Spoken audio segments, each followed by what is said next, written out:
Bueno, pues en el mensaje pasado, la vez que yo estuve con ustedes, el último mensaje que me tocó compartir con ustedes, hablamos acerca del amor y del perdón.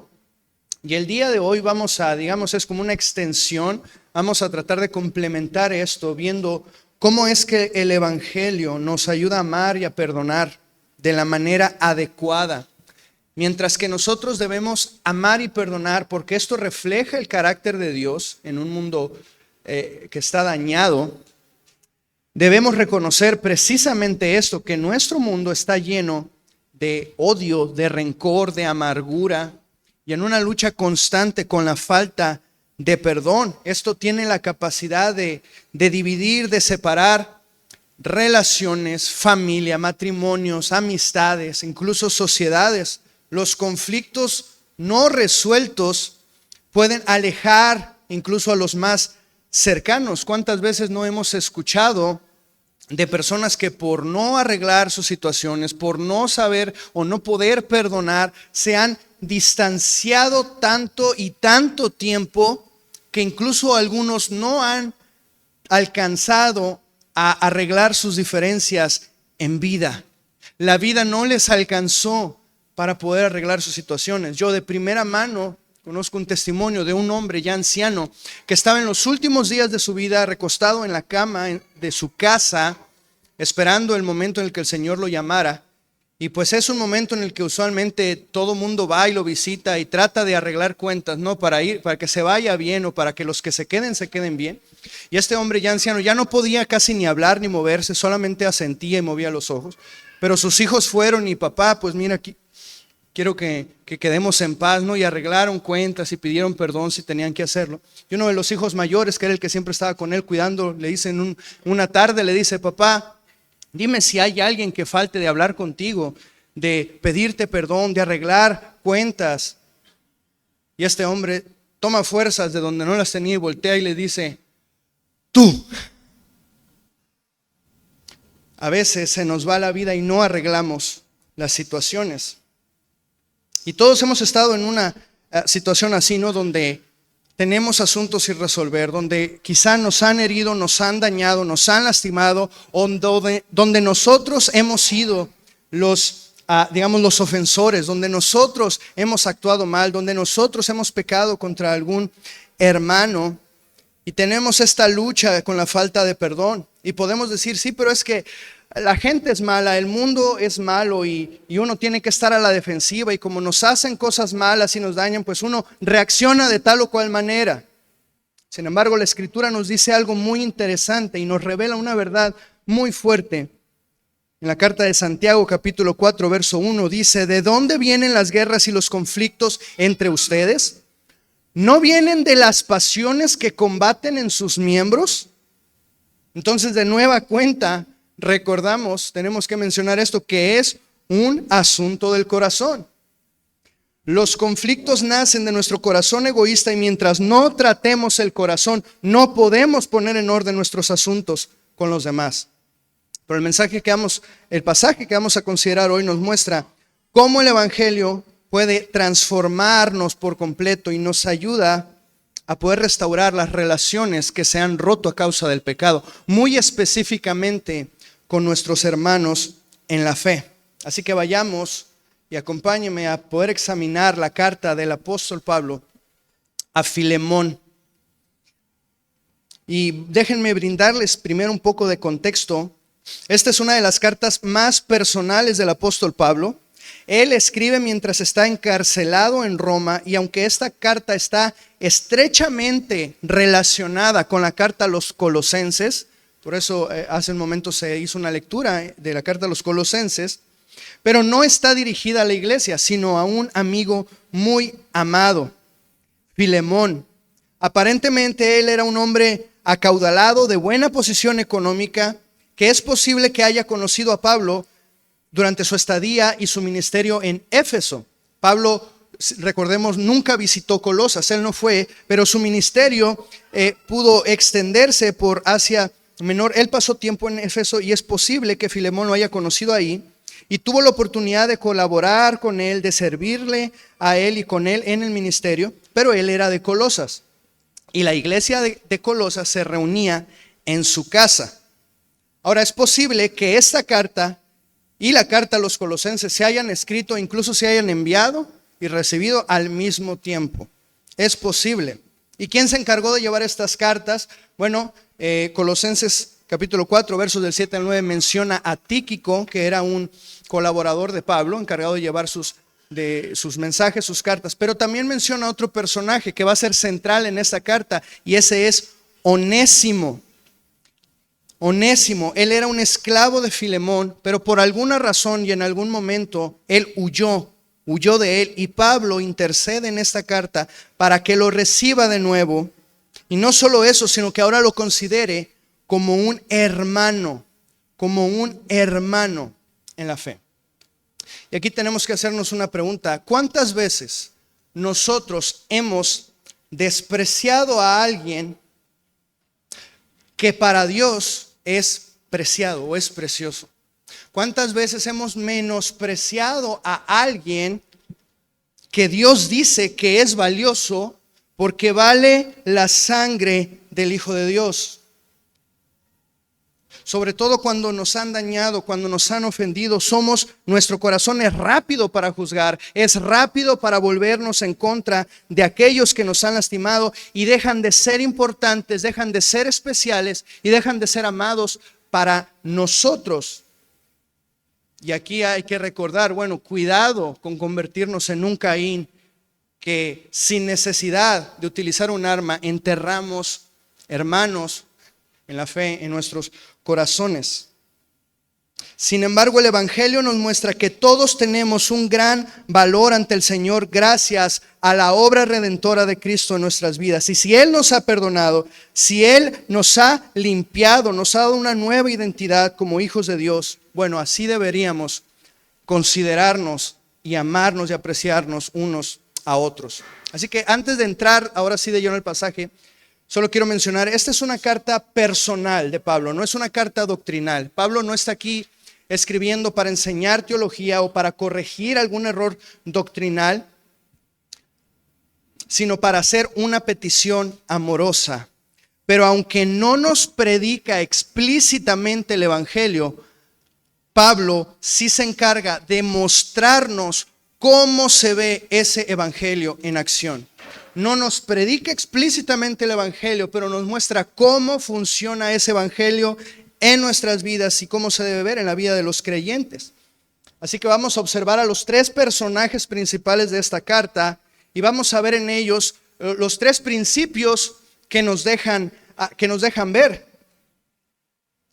Principalmente que el amor cristiano es indispensable en nuestro crecimiento espiritual. Número 2, que el Evangelio transforma a las personas y por ende transforma las relaciones. Y número 3, que el creyente es llamado a ser un pacificador y un agente de amor y de perdón y reconciliación en el cuerpo de Cristo. Así que ahora sí vayamos a la carta del apóstol Pablo a Filemón. Y leamos el versículo del 1 al 3, lo que es el saludo de Pablo. Dice: Pablo, prisionero de Cristo Jesús, y el hermano Timoteo, a Filemón, nuestro amado hermano y colaborador, y a la hermana Apia y a Arquipo, nuestro compañero de lucha, y a la iglesia que está en tu casa. Gracia a ustedes y paz de parte de Dios nuestro Padre y del Señor Jesucristo. Vemos un saludo muy típico de los saludos de Pablo.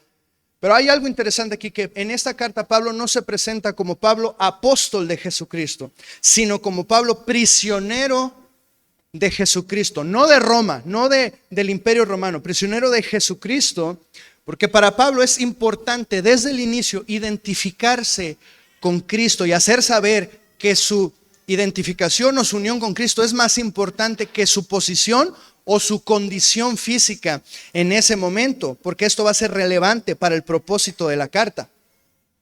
Ahora, aquí se menciona a Timoteo y al final de la carta se menciona a otros hermanos, pero que no tienen injerencia en el asunto de la carta, simplemente son hermanos que estaban acompañando a Pablo en ese momento y que también mandan saludos.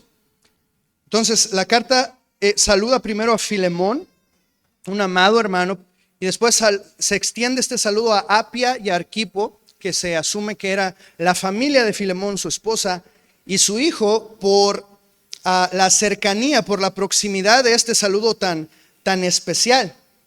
Arquipo posiblemente también estaba dentro del liderazgo de la iglesia de Colosas, de modo que en Colosenses 4:17 Pablo le recuerda: cuida del ministerio que el Señor te ha dado.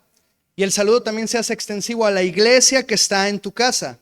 Por eso se cree que Filemón era un hombre rico y de buena posición, porque tenía una casa suficientemente amplia para albergar ahí una congregación de creyentes. Pero aquí hay algo interesante. Usualmente quien llevaba la carta, el mensajero, normalmente se usaba que el mensajero leía la carta a quien iba dirigida y a las personas que estaban involucradas.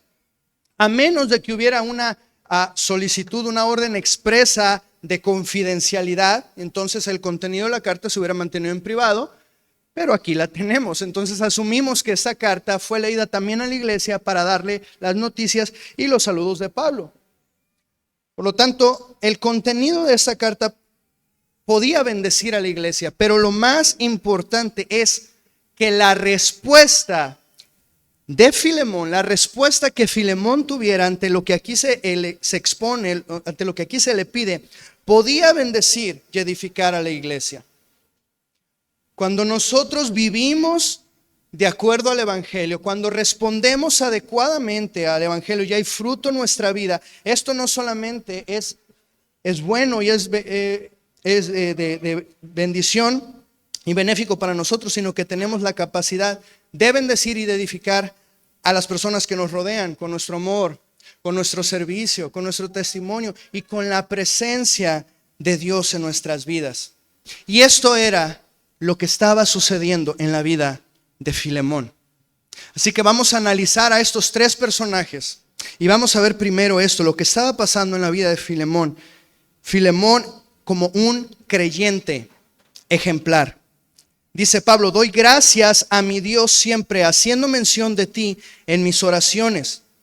Cuando Pablo escribe a diferentes iglesias, él siempre dice, cuando está en prisión y escribe las cartas desde la prisión, menciona que a pesar de estar encarcelado, él tiene motivos de gozo, principalmente por el avance del evangelio, pero también cuando ha escuchado que los hermanos están creciendo en el Señor. Entonces aquí habla de Filemón y dice que es un motivo de gozo, de gratitud en su vida. Cuando Pablo oraba y Filemón venía a su mente, lo que él podía decirle a Dios es: Dios, gracias. Gracias por Filemón, gracias por la vida de Filemón, por lo que estás haciendo con él. ¿Y qué era eso? Verso 5. Porque oigo de tu amor y de la fe que tienes hacia el Señor Jesús y hacia todos los santos. Oigo del amor que tienes. Cuando Epafras fue a visitar a Pablo, y quizá otros hermanos también de las iglesias de Asia Menor, y les llevaban informes de la iglesia de Colosas o de los creyentes en la Odisea, en Hierápolis, el nombre de Filemón salía a relucir. Era difícil no hablar de Filemón, o que en algunos de los asuntos de las iglesias no brotara su nombre, a causa de su fe en Jesucristo y su amor para con los hermanos. Y lo que Pablo está expresando es que él tiene conocimiento de su andar en el Señor, pero no porque Filemón le haya escrito una carta previa, no porque Filemón le haya mandado a decir a Pablo cómo estaba su salud y su vida espiritual, sino porque su testimonio ha sido tan real, tan visible, tan tangible y de tanto impacto entre los hermanos, que ha llegado a los oídos de Pablo sin que Filemón lo diga. Aquí se cumple un poco lo que dice Proverbios 27:2, ¿no? Alábate el extraño y no tu propia boca. Se estaba hablando acerca del testimonio de Filemón, porque era una vida que estaba dando frutos de amor y de servicio. Y Pablo sigue abundando en su gratitud y dice: ruego, verso 6, que la comunión de tu fe llegue a ser eficaz por el conocimiento de todo lo bueno que hay en ustedes mediante Cristo. Aquí la comunión se refiere a koinonía, a tener algo en común, algo que se comparte. Y lo que nos indica es que Filemón, su caminar en el Señor no era individualista, no era un como decimos, no un llanero solitario. No era algo que solamente vivía él mismo y no hacia los demás, sino que se manifestaba en la comunidad. Filemón vivía para el Señor, para amarlo, para servirlo, pero también para amar y servir a otros. Cuando el Señor nos salvó, amados hermanos, Él nos añadió a una comunidad. Pertenecemos, y tengamos esta palabra en nuestra mente, pertenecemos a una comunidad, lo queramos o no lo queramos. No podemos estar aquí, no podemos querer que se nos dé el título de cristianos y llamarnos que somos parte de la iglesia, pero no quiero tener comunión con mis hermanos, que somos parte del cuerpo de Cristo, pero no me gusta juntarme con nadie. Pero yo no me quiero juntar con Rafael, con Rubí más o menos, pero con Rafael no. No puedo ser parte del cuerpo de Cristo, pero la hermana Clarisa de lejitos. O quien sea, ¿no? No es una opción. El Señor nos ha añadido a este cuerpo y debemos crecer en este sentido de pertenencia, porque no es solamente que me pertenece a mí, sino que yo le pertenezco a los demás. Por tanto, nuestro amor hacia la comunidad es vital para nuestro crecimiento y salud espiritual. En esta serie que tuvimos hace poco de cómo está tu salud espiritual, el pastor Gerson dijo lo siguiente, cito: mientras más conectados estamos al Señor, más deberíamos esperar nuestra cercanía con el pueblo del Señor. Así que nuestra fe no es individualista, sino que vive, crece, madura y da frutos en comunidad. Y no debe ser pasiva, sino activa, mostrando frutos y hechos concretos de amor y servicio a otros. Pablo dice que abunde en el conocimiento de todo lo bueno que hay en ustedes en Cristo, es decir, que conozcan todas las cosas buenas que pueden hacer en el nombre del Señor. Todo lo que podemos hacer, todas esas buenas obras que el Señor preparó de antemano para que abundemos en ellas. Gálatas 6:10 dice: así que entonces hagamos bien a todos según tengamos oportunidad, y especialmente a los hermanos de la fe o a la familia de la fe. Filemón es un ejemplo para nosotros de un creyente que está creciendo, que está madurando en el Señor y sobre todo que está dando frutos verdaderos de amor y de servicio a otros. El amor, mis hermanos, es una responsabilidad que compete a cada creyente. Y de hecho es algo que debemos a nuestros hermanos y que estamos obligados a cumplir. Escuche lo que dice la palabra en Romanos 13:8. No deban nada a nadie, sino el amarse unos a otros, porque el que ama a su prójimo ha cumplido la ley. O sea, mediante lo que te sea posible, no te endeudes, pero hay una deuda que jamás vamos a poder evitar, y es la deuda del amor que nos debemos unos a otros. Yo le debo mi amor a Rafa, aunque dije que no me quería juntar con él, pero yo le debo mi amor a Rafael, yo le debo mi amor a Daniel, yo le debo mi amor a cada uno de ustedes, y cada uno de ustedes debe su amor a sus hermanos. Entonces Pablo está alabando de alguna manera el testimonio de Filemón. Y luego dice el verso 7, y esto es muy importante, muy interesante: pues he llegado a tener mucho gozo y consuelo en tu amor, porque los corazones de los santos han sido confortados por ti, hermano. Este testimonio de Filemón llenaba de gozo el corazón de Pablo y definitivamente también el cuerpo de Cristo. ¿Y cuál era ese testimonio que él daba? Dice que él consolaba a sus hermanos, consolaba los corazones de los hermanos. Filemón era famoso por ser un consolador y confortador de corazones. Aquí la palabra corazón literalmente significa entrañas. Para nosotros la idea de las emociones, de los sentimientos o los pensamientos, cuando queremos referirnos a eso, hablamos del corazón, ¿verdad? Pero para el judío, el concepto que ellos tenían de el lugar donde se albergaban las emociones más profundas no era el corazón. Ellos hablaban de las entrañas, de algo que sale de lo más profundo de nuestro ser. Entonces literalmente dice las entrañas de los hermanos, pero como se escucha raro para nosotros en Occidente, pues dice corazones. Pero desde lo más profundo los hermanos han sido consolados por ti. Y aquí consolar o confortar significa hacer descansar, traer reposo, aliviar las cargas. Filemón entendía y practicaba el hermoso y maravilloso ministerio de los unos a los otros.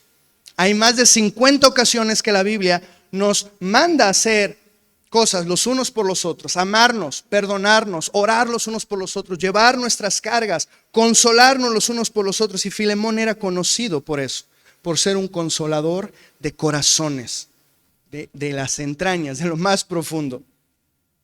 Cuando pienso en Filemón y cuando estaba pensando en Filemón, un pasaje viene a mi mente. Es Efesios 4:16 que dice, y lo he mencionado con ustedes en algunas ocasiones, de quien todo el cuerpo, estando bien ajustado y unido por la cohesión que las coyunturas proveen, conforme al funcionamiento adecuado de cada miembro, produce el crecimiento del cuerpo para su propia edificación en amor. Y solamente podemos funcionar adecuadamente cuando estamos unidos y bien ajustados en Cristo. Pero Filemón era un miembro que funcionaba adecuadamente. Era un miembro que estaba funcionando adecuadamente en su comunidad.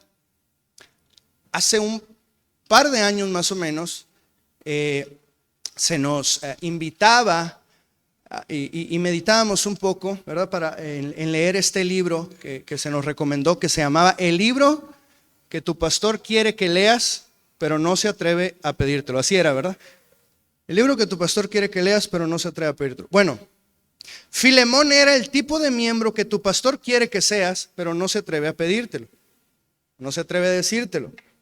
Pues para eso estoy yo aquí, para decirte que debemos ciertamente imitar el ejemplo de Filemón, porque este nos anima en nuestro caminar con Dios en muchos sentidos, a crecer en nuestro amor, en nuestro servicio, a amar a nuestra comunidad, a amar a nuestra iglesia local y manifestar los frutos de nuestra fe.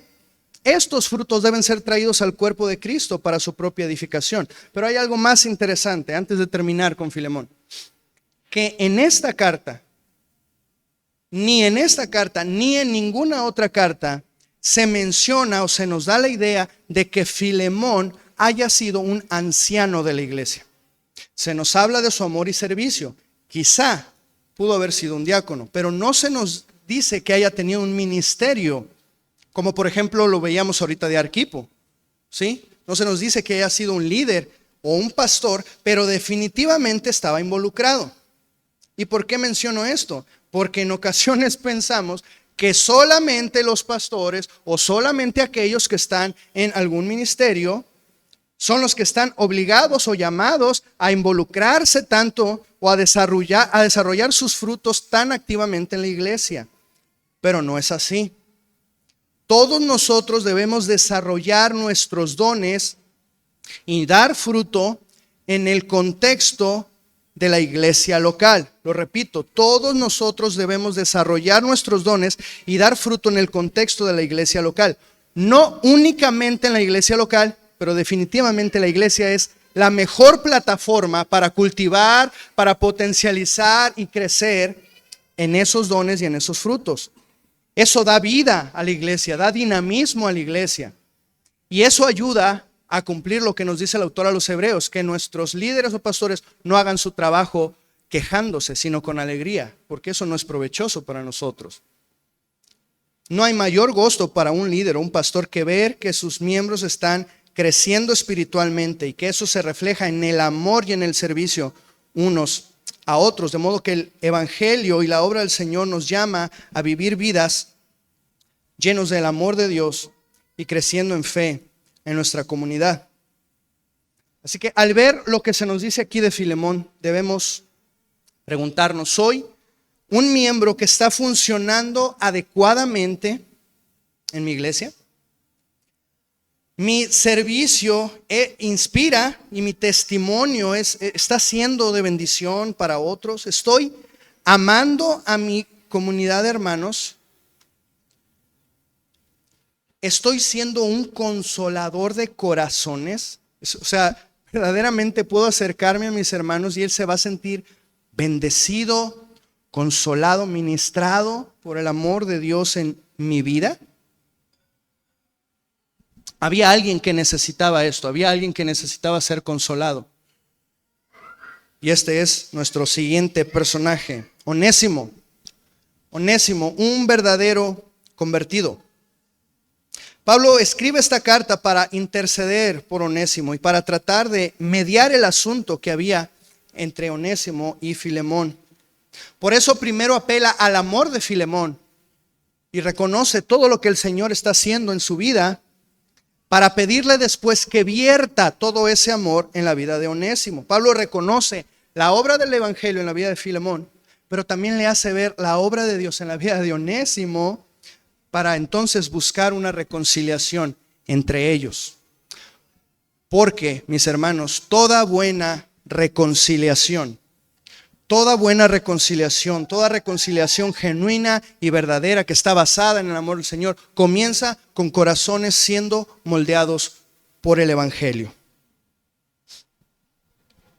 Entonces Pablo le dice a Filemón: por lo cual, aunque tengo mucha libertad en Cristo para mandarte a hacer lo que conviene, no obstante, por causa del amor que te tengo, te hago un ruego, siendo como soy, Pablo, anciano y ahora también prisionero de Cristo Jesús.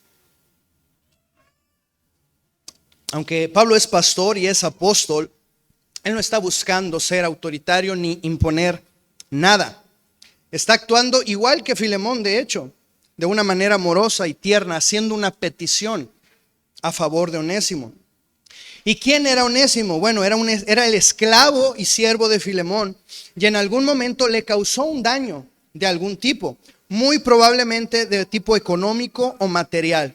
Posiblemente le robó o lo engañó, le cometió fraude. No sabemos con exactitud, pero lo importante es que huye de él y escapa de Colosas. Eso ponía a Onésimo en una situación muy difícil, porque además de ser un siervo rebelde y un ladrón, era un delincuente fugitivo. Y eso lo ponía en serios problemas con la autoridad romana. No sabemos cómo, pero él huye a Roma. Y eso tiene muchas implicaciones, porque tuvo que primero esconderse para salir de Colosas, para que no lo reconocieran como un siervo que estaba escapando. Posiblemente tuvo que robar también ropa para cubrirse, para que no lo reconocieran. Él escapa a Roma astutamente para poder mezclarse entre la vasta y variada población. Y tampoco sabemos cómo hizo para llegar a Roma, pero providencialmente, cuando él llega a Roma, conoce al apóstol Pablo y fue alcanzado por el ministerio de la predicación del Evangelio. Y no sabemos tampoco cuánto tiempo pasó desde que llegó a Roma, pero fue alcanzado por el Señor. Él se convierte y él comienza a servir con Pablo y comienza a servir a Pablo.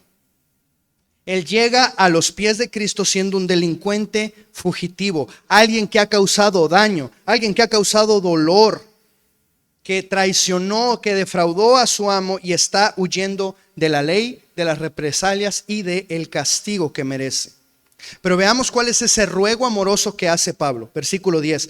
Te ruego por mi hijo Onésimo, a quien he engendrado en mis prisiones. Pablo lo estima tanto que lo considera o lo llama un hijo. Esto es algo común en Pablo. A los corintios les dice: aunque ustedes tienen innumerables maestros en Cristo, no tienen muchos padres, porque en Cristo yo los engendré a ustedes. A Timoteo le dice en su primera carta: Timoteo, verdadero hijo en la fe. A los Gálatas les dice: hijitos míos, por quienes vuelvo a sufrir dolores de parto. Así que comúnmente Pablo se ve a sí mismo como un padre espiritual de aquellos a quienes ha ayudado a llegar a los pies de Cristo. Si me ayudas con la presentación, él se ve como un padre espiritual de aquellos a quienes ha alcanzado para Cristo, y eso desde luego incluye a Onésimo. Esto indica que claramente Pablo le predicó el evangelio a Onésimo. Vio cuando él nació de nuevo, lo ayudó a que él naciera en el Espíritu, y por eso lo considera, dice, como alguien a quien él engendró. O sea, se refiere a eso, como a dar a luz, como a procrear. Y lo ha guiado, lo ha aconsejado, lo ha cuidado como un hijo. De modo que Pablo ha sido testigo de la veracidad de su conversión. Para Pablo, Onésimo es verdaderamente un creyente y un cristiano genuino. Onésimo ha pasado de ser un esclavo rebelde y un ladrón prófugo de la ley a ser un verdadero cristiano. ¿Qué otro cambio resalta Pablo? Versículo 11. Quien en otro tiempo te era inútil, pero ahora nos es útil a ti y a mí. Este es un juego de palabras porque el nombre de Onésimo en su idioma significa útil. O sea, Onésimo significa de hecho útil. Y esto vendría muy bien refiriéndose a un siervo que verdaderamente le sirve a su amo y le es de utilidad. Pero Onésimo había fallado en esto.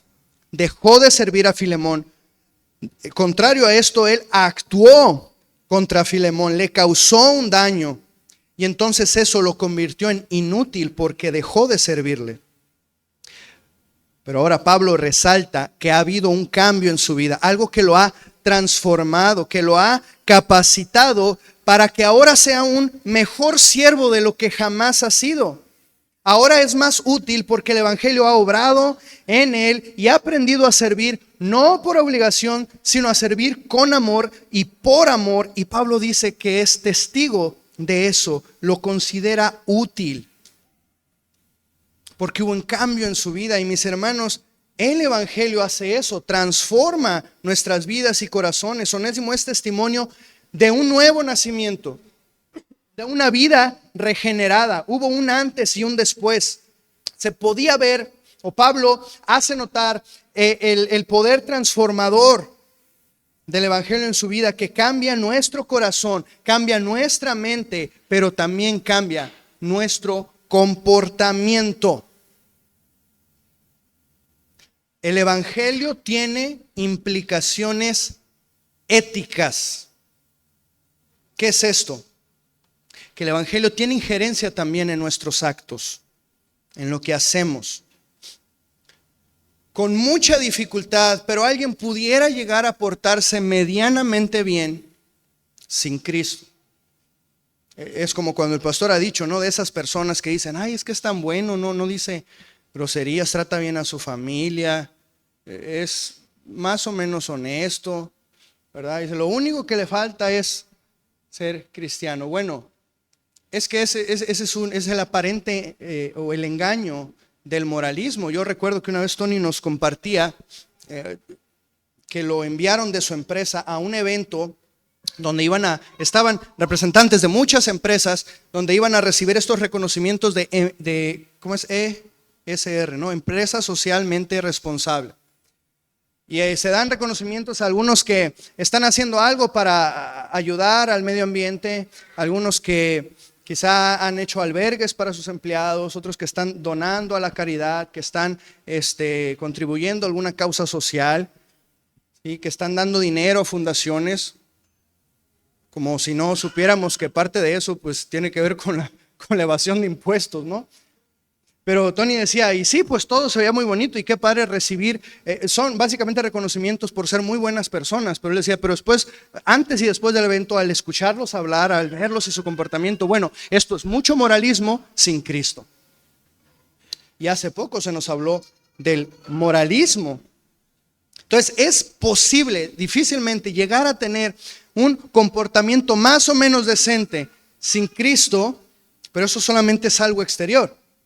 Pero es imposible que la luz del evangelio haya venido a nosotros y que cambie nuestra mente y que no cambie nuestra manera de vivir. Es decir, nuestras acciones, las cosas que hacemos, nuestras obras, nuestros actos. Nuestro mayor enfoque no está en las obras, nuestro mayor enfoque no está en las cosas que hacemos. Pero como nos decía Benjamín hace un par de semanas, pero las cosas que hacemos definitivamente habla mucho de quiénes somos. Y esto es a lo que se refiere Santiago, capítulo 2, cuando dice, así también la fe por sí misma, si no tiene obras, está muerta. Pero alguien dirá, tú tienes fe y yo tengo obras. muéstrame tu fe sin las obras y yo te mostraré mi fe por mis obras. Vaya, entonces las obras sí son importantes, sí, son muy importantes. No para tu salvación, pero definitivamente son importantes. Las obras no agregan nada a la fe salvífica, pero son una evidencia de la obra redentora de Cristo y del Evangelio que nos está moldeando y transformando. Y Pablo dice, en Onésimo ha habido un cambio. Y luego dice el verso 12, y te lo he vuelto a enviar en persona. Vean esto, y te lo he vuelto a enviar en persona. Es decir, como si fuera mi propio corazón. Veamos que Onésimo iba a regresar de nuevo a su amo. Y esto implica varias cosas. Primero, que Pablo lo manda de regreso porque de haberlo retenido, eso implicaría condescendencia o complicidad con el delito de Onésimo. Él estaba escondiendo entonces a un ladrón fugitivo. Pero no creemos que esta haya sido la razón principal de enviarlo de nuevo. 2, el consejo y la instrucción de Pablo para que Onésimo regresara tenía el propósito de arreglar las cosas con Filemón y de buscar su perdón. Asumimos que en este reencuentro Onésimo tendría la oportunidad de pedir perdón por el daño que había causado y demostrar frutos de arrepentimiento. También otra implicación es que Filemón podía y tenía el derecho de castigar a Onésimo por lo que había hecho, de hacerlo pagar e incluso de entregarlo a las autoridades romanas como un delincuente. Y la más importante, el hecho de que Onésimo iba a regresar de nuevo a su amo, nos indica que él estaba dispuesto a hacerse responsable de sus actos y asumir las consecuencias, cualquiera que fuera la respuesta de Filemón. Como comentábamos en el mensaje anterior, cuando nosotros hemos fallado, cuando hemos ofendido a alguien y cuando vamos a pedir perdón, nos arrepentimos, tenemos que hablar en primera persona. ¿Sí? Yo dije, yo hice, yo te dañé, yo pequé, y tenemos que ser claros. Se necesita mucha humildad para reconocer nuestro pecado. Y se necesita mucha humildad para ser confrontados por nuestros pecados. Porque naturalmente vamos a buscar evadirlos, ¿no? Vamos a buscar culpar a alguien más. O vamos a buscar tapar nuestros actos, como lo hizo Adán. Como lo hizo David, buscando ocultar su pecado con otro pecado y luego con otro pecado. Pero lo que vemos aquí en Onésimo es una actitud humilde al reconocer su propio pecado. ¿Cómo sabemos esto? Bueno, primero porque Pablo lo está reconociendo como un verdadero convertido y para eso tuvo que haber reconocido su pecado delante de Dios, arrepentirse, pedir perdón. Y ahora vemos que Pablo lo está enviando de nuevo con la consigna de buscar restaurar aquella relación rota. Esto involucraría que él iba a ser confrontado por Filemón. Pero hermanos, esta es una actitud verdaderamente cristiana y verdaderamente madura. El hacernos responsables de nuestros actos, el asumir las consecuencias de las ofensas que hemos hecho, del daño que hemos causado y de los pecados que hemos cometido contra alguien más. Eso es una seña de madurez cristiana y de que el carácter de Cristo está siendo forjado en nosotros. Entonces, la obra, según el testimonio de Onésimo, la obra del Evangelio en nuestra vida, nos da una nueva identidad. Onésimo pasó de ser un fugitivo a un convertido. Nos da un nuevo propósito, pasó de ser inútil a ser útil. Nos da una nueva manera de vivir. Hubo un cambio de comportamiento en su vida, pero también nos da un nuevo valor. Un nuevo valor. Y yo creo que esta es de las cosas más relevantes que Pablo quiere mencionar. La magnitud del sacrificio de Jesús nos habla del costo de nuestra salvación. La magnitud del sacrificio de Cristo nos habla del costo de nuestra salvación. Valemos la sangre del Hijo de Dios. Díselo a tu hermano, valemos la sangre del Hijo de Dios. El Señor nos ha dado un nuevo valor en Cristo. Y además de eso nos permite y nos da el privilegio de servirle, de trabajar para su reino, de ser de alguna manera importantes o útiles para el reino del Señor. Para Pablo, Onésimo era muy importante. Dice, te lo envío como si fuera mi propio corazón. Otra vez aquí significa entrañas, desde lo más profundo, como algo muy valioso, de lo más profundo y preciado que tengo para darte, Filemón, te envío a Onésimo. Y lo confirma en el siguiente verso. ¿Qué tan valioso y qué tan preciado era Onésimo para Pablo? Dice el verso 13, hubiera querido retenerlo conmigo para que me sirviera en lugar tuyo en mis prisiones por el evangelio. Se había vuelto tan útil, tan importante para Pablo porque lo había servido, había colaborado con él. No sabemos de qué manera, pero era útil para el ministerio de Pablo y por lo tanto era importante para el avance del evangelio y para el avance del reino de Dios. Una vez más, la obra poderosa del evangelio en nuestras vidas nos debe llevar a manifestar una fe viva y activa que se involucre de manera comprometida en la vida de la iglesia y en el avance del reino de Dios. Piensa un momento en esto. El Dios del universo, infinito, eterno, inmortal, con toda la sabiduría, con todo el poder y el conocimiento, ha obrado a través de la historia. Él creó un mundo, hizo una creación para que declarara las maravillas de su gloria. Hizo al hombre. A través de la historia creó un pueblo y lo salvó y lo guardó, porque de ese pueblo iba a venir el Salvador del mundo, el cual entregó su vida para ayudar a los hombres a ponernos en una relación correcta con Dios. Y entonces, a través de una maravillosa obra de salvación, Él nos ha traído a la iglesia para que tú y yo calentemos una silla cada domingo. Bueno, creo que hasta suena ofensivo, ¿verdad? Pero Dios no ha obrado a través de la historia para que tú y yo seamos un número más y para que tú y yo calentemos una silla el domingo. O un domingo sí, dos no lo sé. Dios ha obrado para salvarnos, para añadirnos a un cuerpo que está vivo, del cual Cristo es la cabeza. Es un cuerpo que está vivo, del cual Cristo es la cabeza. Y Pedro dice algo muy increíble.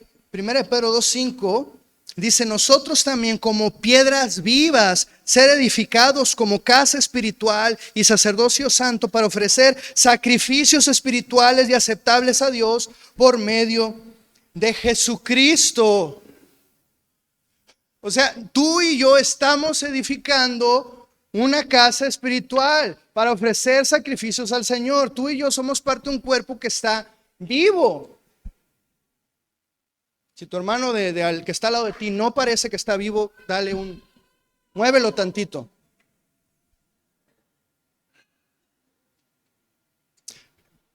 Bien, pensemos en esto. Pablo está preso en Roma y Onésimo era un esclavo que estaba huyendo. Cuando uno está en prisión, yo asumo que cualquier tipo de ayuda es buena, ¿verdad?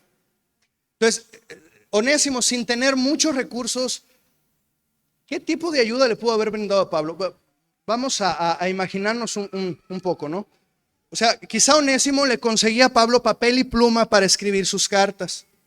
Quizá Onésimo llevaba recados así a una persona o a otra. Mira, Onésimo, ayer vino el hermano Francisco y se me olvidó decirle tal cosa, por favor ve y dile esto. Onésimo, la hermana Conchita me dijo que me iba a mandar un plato con un guiso ahí de comida, por favor puedes ir por él.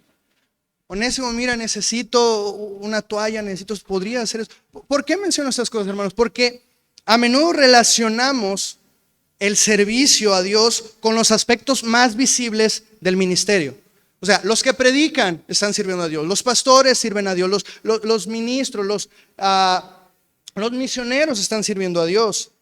Sin embargo, hay muchas acciones mucho más sencillas que si las hacemos de manera fiel y comprometida, resultan en una gran bendición para el cuerpo de Cristo. Orar Orar unos por otros, orar por las necesidades de la iglesia, orar por el liderazgo, por aquellos que estamos predicando la palabra.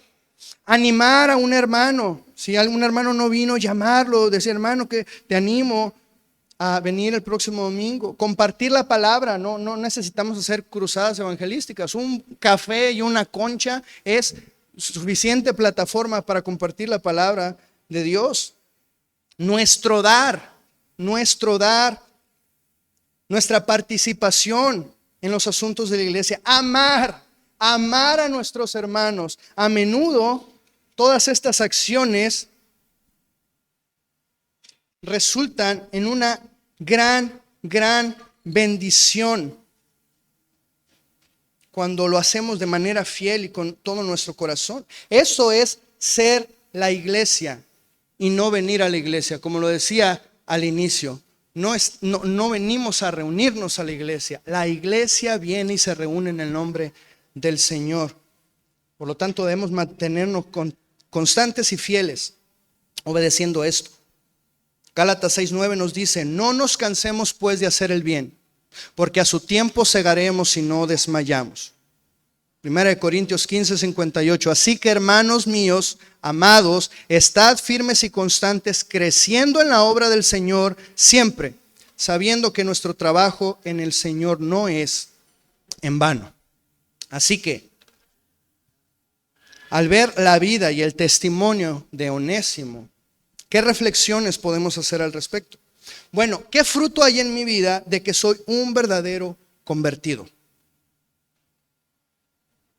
¿Verdaderamente estoy dejando que el evangelio cambie mi manera de vivir y mi manera de pensar en lo que tiene que ver con las relaciones y con los asuntos no resueltos? ¿Me muestro humilde y reconozco mis pecados y mis faltas? ¿Estoy dispuesto a buscar el perdón y la reconciliación con aquellos a quienes he dañado? ¿Soy maduro y responsable para afrontar las consecuencias de mis actos? ¿Qué actitudes estamos mostrando, mis hermanos? Necesitamos mostrar actitudes que reflejen que verdaderamente el evangelio hizo una obra en nuestra vida. Amén. Y por último vamos a ir al último personaje, que es el mismo Pablo, un líder maduro y amoroso. Pablo juega un papel importante en esta carta, no por ser el gran pastor, el gran apóstol o el gran líder, sino porque él mismo ejemplifica el amor y la humildad que se requiere para tener relaciones personales moldeadas por el evangelio, para restaurar relaciones dañadas por el pecado. Y a su vez, Pablo mismo nos recuerda que todos somos igualmente valiosos ante el Señor. Dice Pablo: pero no quise hacer nada. En el verso anterior dijo, de tal modo que yo hubiera querido retener a Onésimo conmigo, ¿sí? Y dice, pero no quise hacer nada sin tu consentimiento, para que tu bondad no fuera como por obligación, sino por tu propia voluntad. Tanto en los versos 8 y 9, y aquí también Pablo está manteniendo esta actitud humilde. Él tenía toda la autoridad espiritual, pastoral y apostólica para darle instrucciones a Filemón sobre lo que tenía que hacer. Sin embargo, él no abusó de esa autoridad para querer imponer su voluntad de acuerdo a su criterio. Pablo no quiso poner una carga sobre Filemón que provocara que una respuesta genuina se convirtiera en una sumisión obligada. A Pablo no le importaba comprobar la obediencia de Filemón. O sea, no era poner a prueba su obediencia, sino su corazón. Una vez más, el corazón es importante. Lo que él quería era afirmar ese carácter de amor que él tenía. Ahora, hay que aclarar algo. Normalmente este verso se entiende como que Pablo le está pidiendo que deje que Onésimo se quede con él. Realmente no sabemos, y la Biblia no nos da detalles para saber si esto llegó a ocurrir. Pero más que eso, lo que parece es que Pablo no quiere hacer algo que obligue a Filemón a tratar bien a Onésimo. ¿cómo sería esto? Si Pablo, sin pedir opinión de Filemón, él se hubiera quedado con Onésimo y Filemón hubiera sabido que Onésimo está sirviendo con él, posiblemente porque, bueno, es lo que yo haría, ¿no? Yo pensaría, ¿será que Pablo sabe lo que Filemón hizo? Perdón, ¿será que Pablo sabe lo que Onésimo hizo? ¿Será que está al tanto del daño que Onésimo me causó? ¿Por qué Pablo lo tiene sirviendo con él? Bueno, ahora ya no le voy a poder decir nada a Onésimo porque está con Pablo, está con mi pastor ayudándolo. Pero aunque está ahí con él, yo no me siento conforme con eso. Entonces, aquí consentimiento más que un permiso, es decir, como que Pablo dice, yo no quisiera hacer nada que te cause un conflicto. Porque lo que Pablo quería es que cualquier respuesta en Filemón, que cualquier respuesta sea producto del amor de Dios y el poder del evangelio obrando en su vida. Todo líder espiritual, y yo creo que aquí, bueno, aquí está Gerson, está el pastor Fernando, que no me van a dejar mentir. Todo líder espiritual espera cierto grado de obediencia y lealtad personal, ¿cierto? Todo líder espiritual, y de hecho la Biblia misma nos enseña a ser obedientes a nuestros líderes. Pero esto jamás va a ser más grande o más importante que nuestro compromiso con las demandas del evangelio.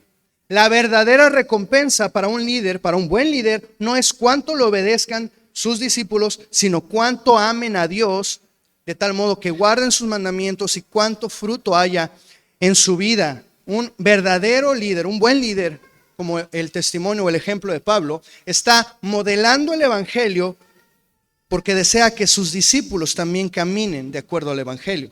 Por eso Pablo dice, no te quise imponer nada, yo quiero que sea Dios en tu vida, llevándote a responder a lo que te estoy diciendo. Y veamos el siguiente versículo, porque eso es increíble. Verso 15, porque quizá por esto se apartó de ti por algún tiempo, para que lo volvieras a recibir para siempre. Lo que Pablo dice aquí es que otro resultado del evangelio en nuestra vida es saber esperar y confiar en la voluntad y los propósitos de Dios para nosotros. Lo que Pablo quiere es ayudar a Filemón a confiar en la soberanía de Dios que obra todas las cosas de acuerdo a los designios de su voluntad y para sus propósitos mayores que nosotros a veces no podemos ver. O sea, la relación inicial que ellos tenían en la carne a nivel humano sí fue dañada, sí Onésimo obró mal, dañó a Filemón, le causó una herida, Filemón fue perjudicado, pero ni aun esto escapó del control de Dios en sus vidas. Y Pablo le está diciendo, Filemón, ¿no te has puesto a pensar que Dios permitió esto o está permitiendo esto para que tú vuelvas a recibir a Onésimo con una relación renovada, con una relación transformada por el evangelio? Es como lo que pasó con José en Egipto, que cuando está hablando con sus hermanos les dice, no se preocupen, ustedes planearon esto para mal, pensaron esto para mal, pero el Señor lo pensó para bien. O sea, y esto es importante porque no se trata de que Dios lo convirtió en algo bueno, no. Dios desde el inicio lo pensó para bien. Confiar en la soberanía de Dios no es creer que Dios va a convertir las cosas malas en cosas buenas. Es reconocer que Él orquesta todas las cosas de acuerdo a su voluntad y para su gloria. Y cuando pensaba en esto, ¿cómo me acordé de nuestro buen amigo Habacuc? Cuando hablamos acerca de la soberanía de Dios en la vida de Habacuc. ¿Por qué? Porque entonces nosotros podemos decir o pudiéramos pensar, ¿cómo es posible que Dios permita ciertas cosas en mi vida? ¿Cómo es posible que Dios permita que me hayan dañado? ¿Cómo es posible que Dios haya permitido que se me haya ofendido, que me hayan lastimado, que me hayan causado tantas heridas? ¿Acaso Dios quería que me lastimaran? ¿Por qué, Señor, has permitido esto en mi vida? Bueno, vámonos a lo más sencillo. De otra manera, no podríamos amar como Dios ama, ni podríamos perdonar como Dios perdona.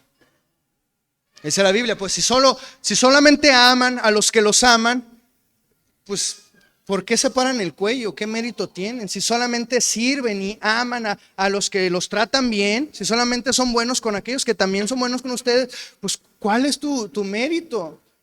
Los gentiles también hacen eso.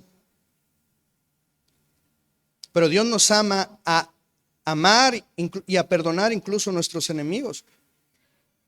Y esto es algo que necesitamos entender, mis hermanos. Dios va a permitir heridas en nuestro corazón. Dios va a permitir heridas, ofensas en nuestro corazón que nos ayuden a elevar nuestro nivel de amor. Que nos ayuden a elevar y a purificar nuestro amor. Entonces Pablo dice, Filemón, piénsalo. Dios lo pensó de esta manera para que lo recibas para siempre. Y dice el verso 16, ya no como un esclavo, sino más que un esclavo, como un hermano amado, especialmente para mí, pero cuanto más para ti, tanto en la carne como en el Señor. O sea, Pablo le está afirmando a Filemón, aquí está el propósito que Dios tenía. Dios orquestó esto en tu vida y en la vida de Onésimo para que sus vidas fueran restauradas más allá de la relación amo-esclavo, más allá de la relación empleador y empleado, sino para que Onésimo llegara a ser transformado por el mismo evangelio que Filemón conoció. Que su vida llegara a ser tan llena del amor de Dios como Filemón, que estuviera unido al mismo cuerpo que Filemón, de modo que Pablo dice, ya no más como un esclavo, de modo que ya no tendría más relevancia su condición social, cultural, ni económica. Ahora es un hermano en la fe.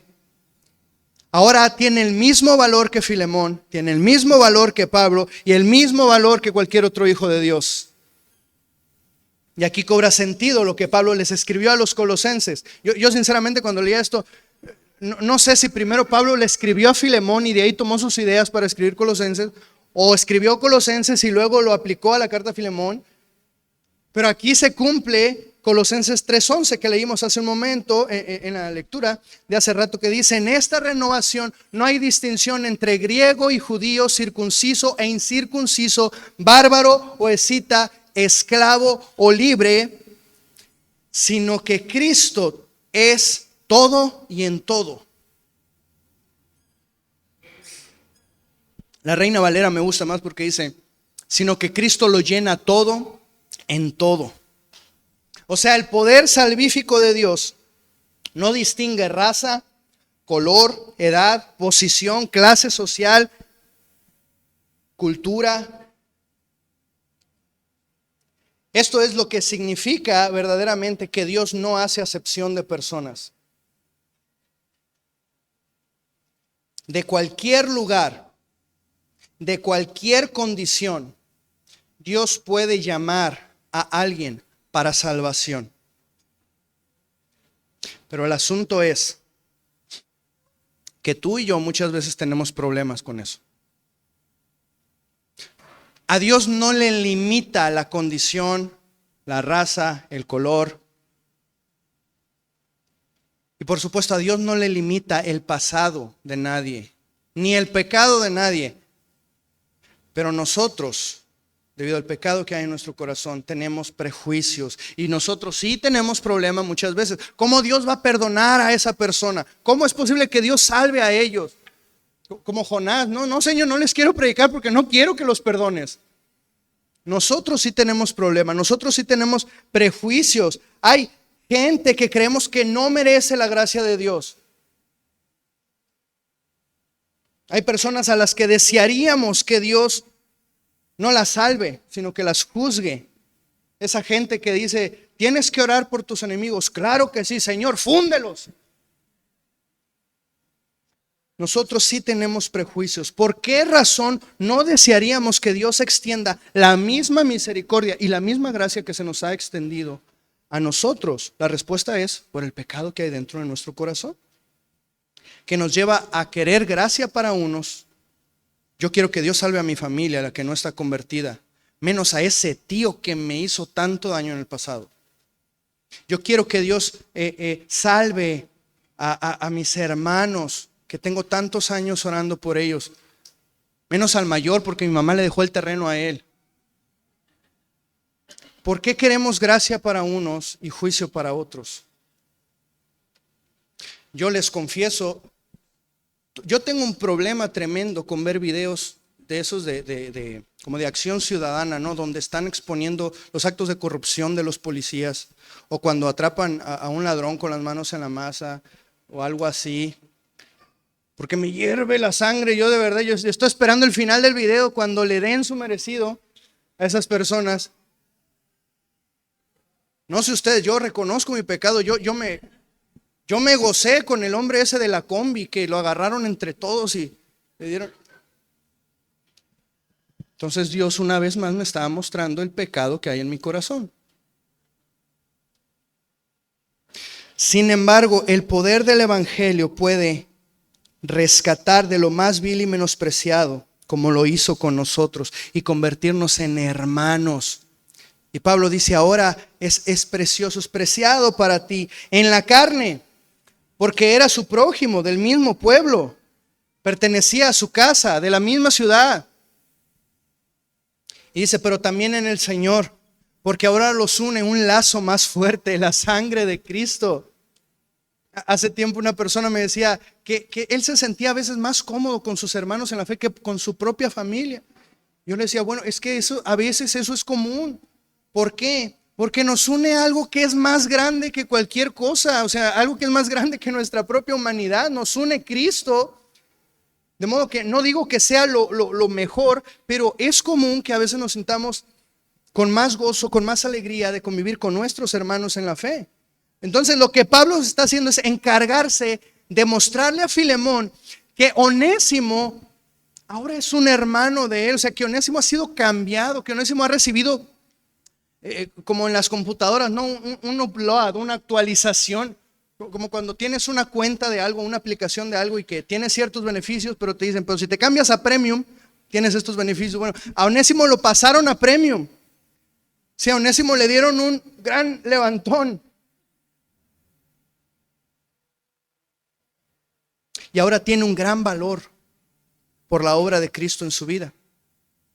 Por tanto le dice, si me tienes por compañero, verso 17, acéptalo, escuche esto, como me aceptarías a mí. Wow. O sea, Pablo aquí está apelando a nuestra unidad a Cristo. Si me tienes por compañero, por koinos, de donde viene también koinonía, como algo íntimo, como algo que los une estrechamente, acéptalo, recíbelo, dale la bienvenida como lo harías conmigo.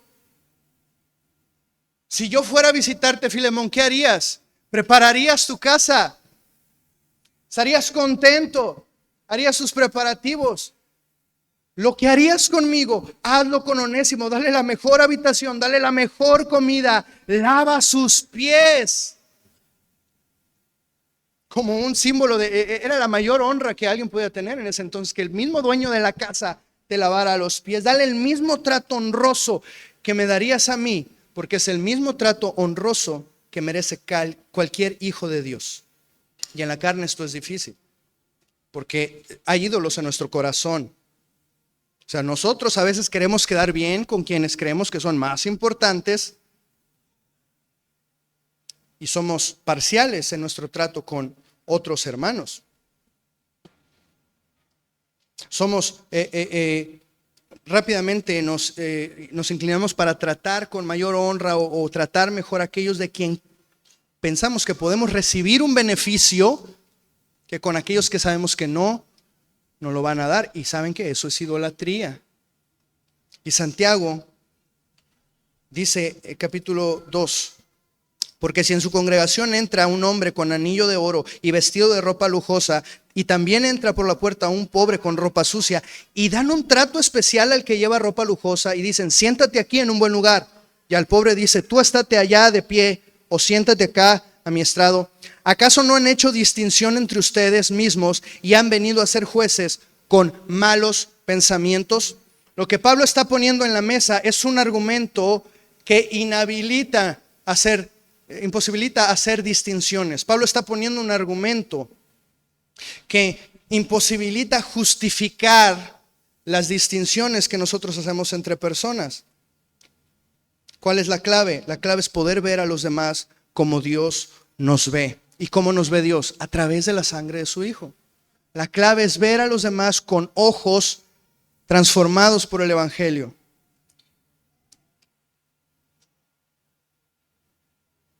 Debemos brindar el mismo trato, el mismo amor, servicio y solicitud de corazón a nuestros hermanos por igual. Y considerar qué cosas haría por unas personas que no haría por otras. Hace unos días llevé a mis hijos a jugar, no quiero pues decir marcas o no, pero a jugar a este lugar donde vas y le metes saldo a tu tarjeta y puedes jugar en estos juegos electrónicos, ¿no?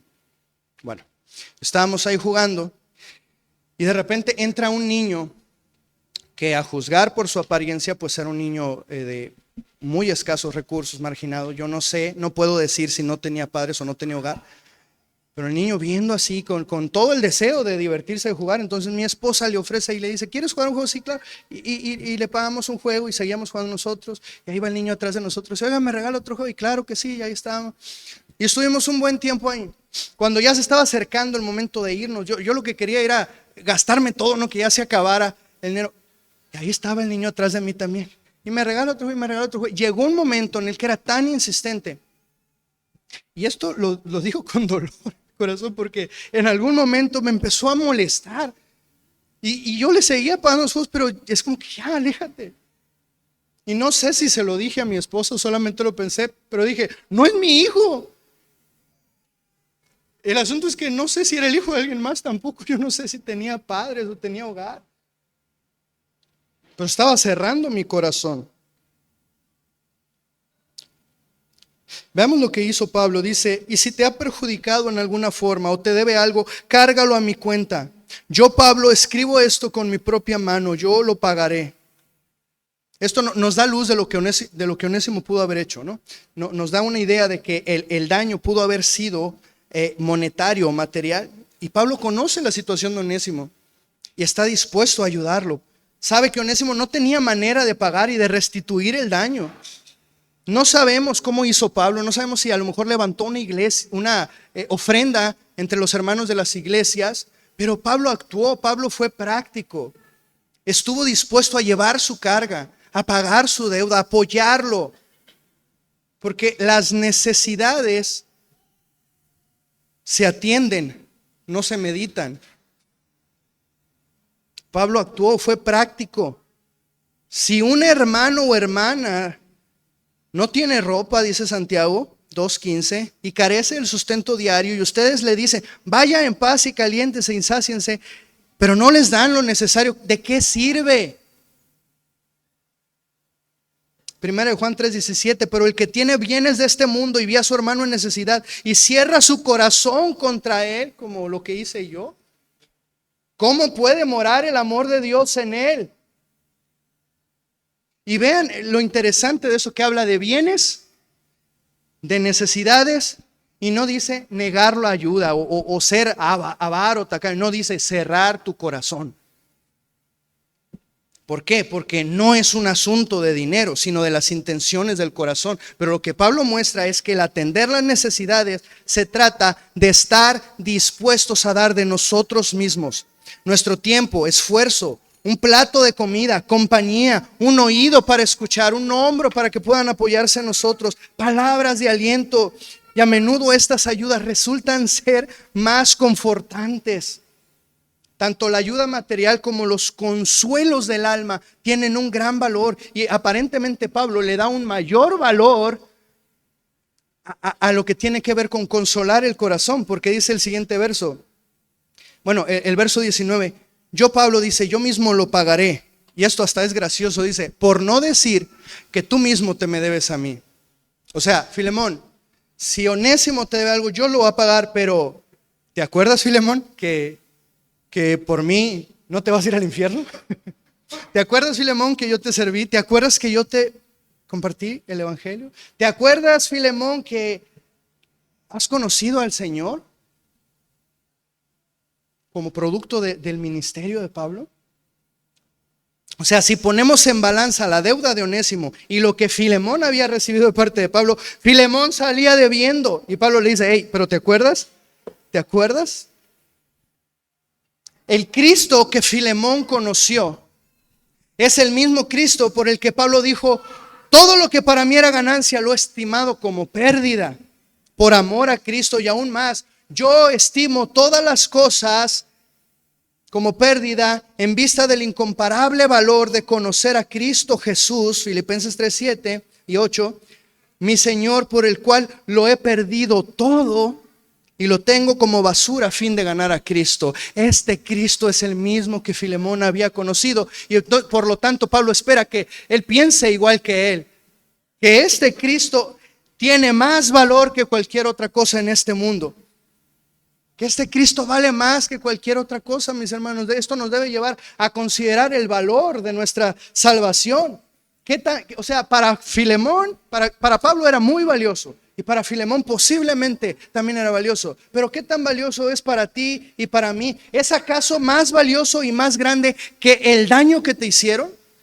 Este Cristo es más grande que tu necesidad de que se te haga justicia. Este Cristo es más grande que ese deseo de que se me pague lo que se me hizo. Estoy tan lleno de Dios en mi vida que Él lo llena todo, como leíamos hace un momento, y eso me satisface. ¿O necesito justicia personal? Necesito que se me pague lo que se me hizo. Todo esto se resume en lo siguiente: ¿es Jesús suficiente? ¿Es Jesús suficiente? Si lo es, buscaremos amar como Jesús amó y perdonar como Jesús perdonó. Pero si no lo es, buscaremos sin éxito saciar nuestra insatisfacción, ajustando cuentas y buscando justicia personal. Entonces, resumen, Pablo dice, te envío a Onésimo de nuevo. Recíbelo como a mí, ámalo, perdónalo. Él ahora es valioso, y si algo te debe, yo te lo pagaré. Nada más recuerda, ¿no, Filemón, que tú y yo también tenemos un asunto? Y Pablo dice el verso 20, sí, hermano, permíteme disfrutar este beneficio de ti en el Señor. Recrea mi corazón en Cristo. Veamos la idea que Pablo construyó. Filemón, tú eres famoso por ser un consolador de corazones, de entrañas, de lo más profundo. Eres famoso por consolar corazones. Te envío a Onésimo como mi propio corazón. Consuela mi corazón o recrea mi corazón. Al recibir llamar a Onésimo, Pablo se sentiría verdaderamente consolado y lo tendría como una gran ganancia. O sea, como diciendo, yo te pagaré a ti, pero tú también me debes a mí. Págame de esta manera. Consuela mi corazón de esta manera. Ama a Filemón. Ama a Onésimo, perdón. Recrea mi corazón con esto. Eso sería lo que lo consolaría hasta lo más profundo de su ser. No son los resultados medibles o cuantitativos los que satisfacen el alma, sino ver que somos verdaderamente moldeados por el Evangelio y confortados en el amor de Cristo. Entonces nuestras vidas van a dar frutos de amor, de misericordia. Este Evangelio es tan grande que puede cubrir cualquier daño. Por tanto, es poderoso para restaurarnos y sanar las relaciones. Ya casi nos acercamos al final. Pablo dice, te escribo confiando en tu obediencia, sabiendo que harás aún más de lo que te digo. Por esa razón Pablo no impuso nada sobre Filemón. Sabía que Filemón iba a responder adecuadamente. Lo único que Pablo tuvo que hacer es ayudarlo a ver a Onésimo como un hermano. Porque Filemón amaba a sus hermanos, entonces te voy a ayudar a que lo veas también como un hermano. Y dice, yo sé que serás generoso, que harás más de lo que te digo. Cristo se humilló hasta lo sumo y fue obediente hasta lo sumo. Hizo lo que nadie pudo haber hecho. Y nosotros a veces damos el mínimo necesario, cuando tendríamos que esforzarnos por crecer en este amor y en esta gracia. Y al mismo tiempo, vean esto, y al mismo tiempo prepárame también alojamiento, pues espero que por las oraciones de ustedes les seré concedido. Realmente Pablo no sabe si esto es posible, pero sin duda Pablo desearía poder ir y ver con sus propios ojos la obra del Señor entre ellos. La historia y la tradición nos dice que Pablo murió en Roma, es decir, Pablo no fue a la casa de Filemón. Pero imagínate a Filemón con el deseo de recibir a Pablo y preparando su casa, preparando esa alcoba, llenando la alacena de comida, preparando toallas y una vasija con agua. Y Pablo no llega. Pero ahí está Onésimo, listo para recibir el amor de Filemón. Y ahí está la iglesia de Colosas, lista para ver la obra de Dios en la vida de Filemón.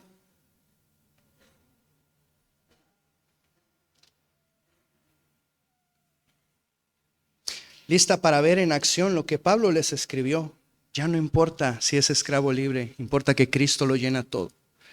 Importa que debemos perdonarnos y amarnos como Cristo lo hizo. La iglesia siempre debe de estar lista y deseosa de ver el fruto del amor de Dios y el poder del evangelio obrando en nosotros. Y finalmente Pablo termina su carta con un saludo. Te saluda Epafras, mi compañero de prisión en Cristo, también Marcos, Aristarco, Demas y Lucas, mis colaboradores. La gracia del Señor Jesucristo sea con el espíritu de ustedes. Pablo menciona a otros hermanos que lo están visitando ahí en la prisión, pero entre ellos debemos resaltar a alguien, a Marcos, porque es posiblemente el mismo Marcos por el que tuvo una discusión con Bernabé, que no quería que lo acompañaran en sus viajes misioneros, y eso terminó por separarlos. Sin embargo, tiempo después le escribe a Timoteo y le dice: ¿sabes qué? Tráeme a Marcos, porque me es útil para el ministerio. Pablo mismo podía modelar y dar testimonio de cómo el Señor puede restaurar esas relaciones rotas y recordarnos el valor que todos tenemos. Y la última línea simplemente es un recordatorio de que todo en la vida del cristiano es una constante dependencia y necesidad de la gracia de Dios. Pablo es el ejemplo de un pastor o líder que, más que eso, es un hermano en Cristo maduro, que busca las cosas correctas, que ve a los demás con los ojos con los que Dios nos ve, que considera a otros valiosos a causa de la sangre del Cordero derramada en la cruz. No basa su identidad ni la de otros en su posición social, económica, en su estatus, en su condición, sino en la obra de Cristo. Y hay algo más, ya para finalizar.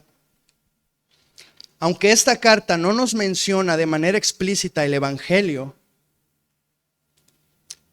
sí nos hace una gran demostración de lo que el Evangelio significa.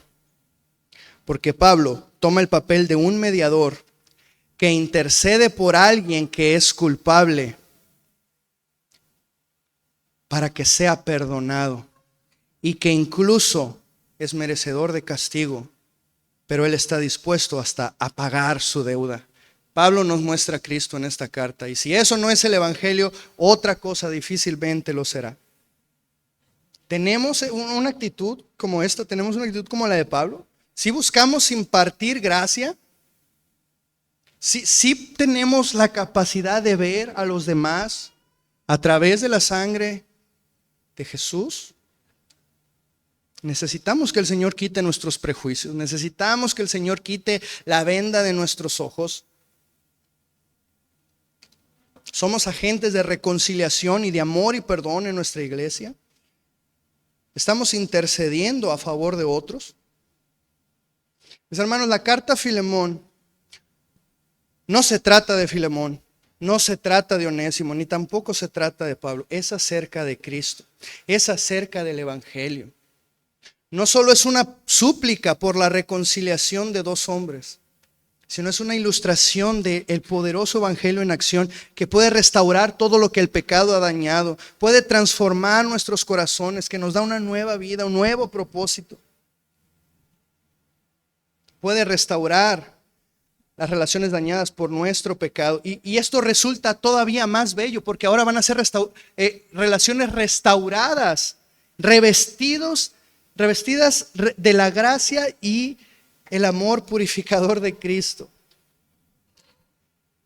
Como Pablo le escribe, la lectura que hicimos hace rato, Pablo le escribe a los colosenses y Pablo se encarga de decir: en Cristo todo va a ser restaurado. La relación entre padres e hijos, la relación entre esposos y esposas, la relación entre amos y siervos, todo va a ser restaurado porque Cristo lo llena todo. Así que para ya culminar, todos somos llamados a ser y a tener estas actitudes. Todos somos llamados a ser Onésimo. Cuando hemos fallado, cuando somos culpables de nuestro pecado, cuando hemos dañado a otros, que podamos ser humildes y reconocer nuestras faltas, reconocer nuestra necesidad de que Dios nos transforme y estar dispuestos a pedir perdón, dispuestos a arrepentirnos, a enmendar nuestros errores. Todos somos llamados a ser como Filemón, creyentes que estamos creciendo en la gracia y en amor, mostrando los frutos del amor del Señor, y que aun cuando nos fallen y nos lastimen, podamos mostrar gracia, misericordia, podamos perdonar y poder reconocer lo que Dios está haciendo en la vida de los demás, que podamos tener un corazón que consuela a otros en el amor del Señor. Y finalmente todos somos llamados a ser como Pablo, agentes del amor de Dios, buscando mostrar el evangelio en cada área de nuestra vida, conscientes de que para Dios todos los que somos de Él somos igualmente valiosos por la sangre de Cristo, porque Él nos ha limpiado y nos ha hecho nuevos. Señor desea que podamos mostrar estos frutos y que los podamos mostrar en comunidad. Que podamos ver más allá de las heridas, más allá del dolor, más allá de lo que nos hicieron, que podamos ver a Cristo en cada uno de nosotros. Amén. Padre de gloria, gracias porque nos sabemos perdonados. Gracias, Señor, porque nuestro estado actual y permanente es que somos perdonados por ti. Y gracias porque tú nos muestras la manera, Señor, en la que nosotros también podemos amar y perdonar a otros. Gracias, Señor, por la sangre de tu Hijo Jesucristo, sin la cual no tendríamos la capacidad de ver a los demás como hermanos, de ver a los demás, de considerarlos, de amarlos. Sin el poder de tu evangelio, Señor, no habría esta obra en nuestra vida, no hubiéramos sido transformados, no pudiéramos ni siquiera pensar en querer restaurar las cosas que están mal en nuestra vida. Ayúdanos, Señor, a ver nuestros propios errores, ayúdanos a ver nuestro propio pecado, las cosas que nosotros hemos hecho, a reconocer, a ser humildes, pero también ayúdanos, Señor, a ver tu obra en la vida de los demás, no ser orgullosos. Si alguien se acerca con nosotros y quiere pedirnos perdón, quiere reconciliarse con nosotros, que no deseemos el mal a nuestro prójimo, sino que podamos desear para otros la misma gracia con la que tú nos has, Señor, perdonado, la misericordia que nos has extendido. Que podamos saber, Señor, que no hay nadie más grande, más importante o menos importante para ti, porque lo más valioso fue el sacrificio de Jesucristo, y eso es lo que nos empareja a todos. El evangelio nos empareja a todos. Todos somos iguales, igual de importantes y de valiosos delante de ti. Permítenos, Señor, no estar ensimismados, no estar pensando únicamente en mis propios deseos, en mis propios placeres, en lo que yo quiero, sino que verdaderamente tengamos ojos para ver las necesidades de los demás, para desear mostrar en mi iglesia local los frutos de tu amor, para que el amor de Dios abunde en nosotros. Ayúdanos, Señor, ayúdanos en cada área de nuestro ser a mostrar ese poderoso evangelio que nos ha salvado, que nos cambia por completo nuestra mente, nuestro corazón, pero también nuestra manera de comportarnos, para traer esos frutos a la iglesia local, para que abundemos, Señor, en buenas obras, para llegar a conocer todo lo bueno que hay entre nosotros mediante Cristo. Gracias por tu palabra, Señor, y gracias por la vida de cada uno de mis hermanos aquí presentes. Bendícelos, llénalos de ti, llénanos de tu amor y de tu espíritu. En el nombre de Jesús te lo pido y te damos toda la gloria. Amén y amén.